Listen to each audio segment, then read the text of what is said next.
Hey everyone, how's it going? This is a Solflare versus Phantom Wallet comparison video. And as you can see, if we are on the website, then Phantom, they boast a lot of NFTs. And for uh, Solflare, as you can see, they're showing a lot of security assistance, all these things. Now let's look at the difference side by side. Solflare is mostly preferred by people who have Android. So if you have an Android, Solflare might be the better option.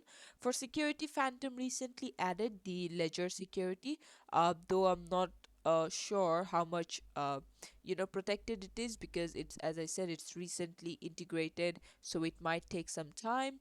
Both of them do support integration with dApps of Solana.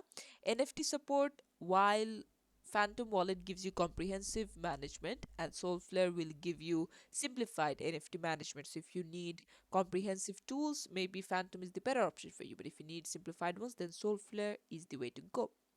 For Phantom, it has a user-friendly stacking interface, and for Solflare, they have a very simple stacking process. Both of them have integrated swapping, but it's much diverse. For Phantom, you get a lot of options, and Solflare also has it, but it's less than Phantom. And then for Phantom, they support Solana, Ethereum, and Polygon blockchains, and Solflare is mostly focused on Solana.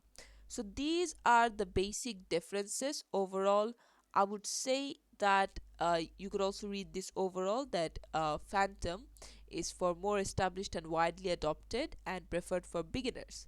And Solflare is a rising competitor with strong focus on security, popular stacking, and NFT management.